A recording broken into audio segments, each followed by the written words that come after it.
Nothing on the satellite imagery in the tropics, and it's time to call this hurricane season over. Whoa, not so fast. The alarms are sounding because there's a potential Caribbean hurricane next week, and it's going to be moving in a weird direction as well. I have the details on that, the potential for impacts to the United States, as well as more in this video.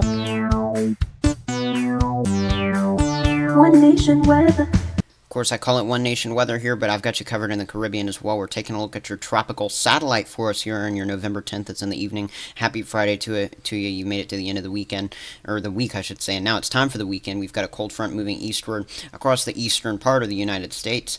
But the energy, of course, that's going to be sparking the system that I was just showing you the concerns with is going to be here in the southern Caribbean here, kind of between portions of Central America as well as the northern tip of South America. Of course, nothing really moving through the main development region. That would be pretty abnormal for this time of the year. Of course, this is still going to be pretty abnormal to see what I'm talking about, with a 30% chance of development designated by the National Hurricane Center into portions of the kind of the southwestern Caribbean for us there.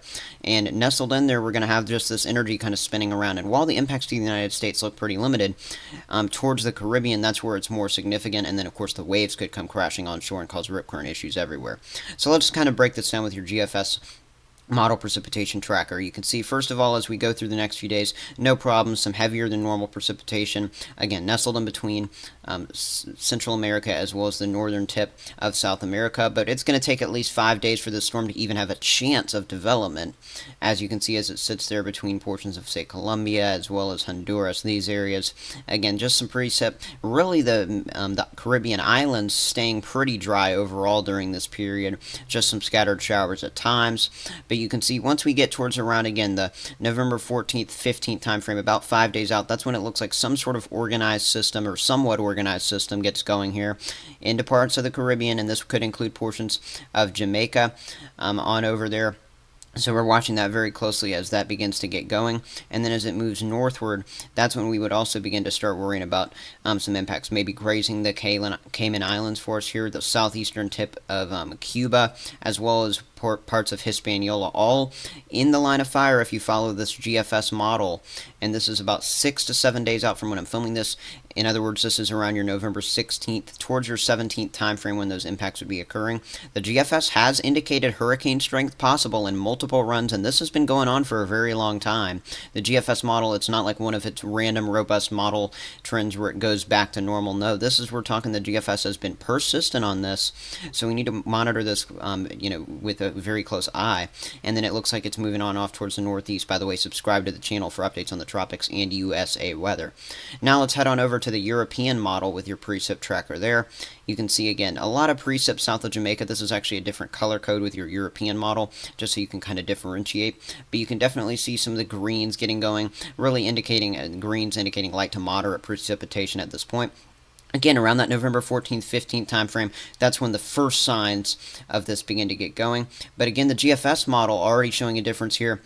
It would have it moving on up towards Cuba at this point, whereas the European model has it heading on off directly towards the eastern part of Hispaniola and on over towards Puerto Rico. And you can see how eventually, around the 17th, 18th time frame, we get some of these taller cloud tops to get embedded in this system. And as it makes its way on off towards the northeast, parts of Puerto Rico on over to the Caribbean islands as well, parts of the Antilles, all these areas, I would watch that system as it moves on to the northeast. But this was the European model, not showing as strong of a system, but certainly some sort of tropical storm, maybe at least a depression heading on off and really staying east of Bermuda, unlike what the GFS shows. So let's take a look at what the GFS is showing in potential wave height, and this is really where the impacts to the United States could get started.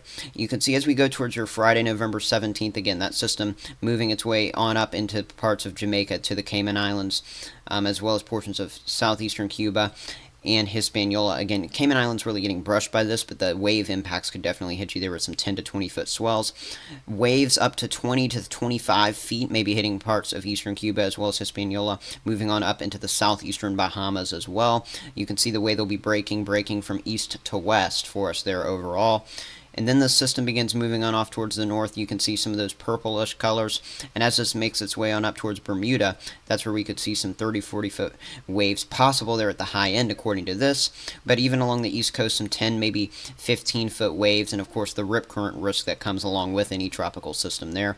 So that's something we're watching, and that's kind of combining with a front to cause those really big waves there over that part of the Atlantic. So again, this is really how this is going to play out for the Caribbean, and then with the chance, of course, that's how the impacts are going to come for parts of the United States. So here's our tropical headlines. 30% chance of development there in the southern Caribbean, really nestled on in there, with the GFS being more robust on this than the European model.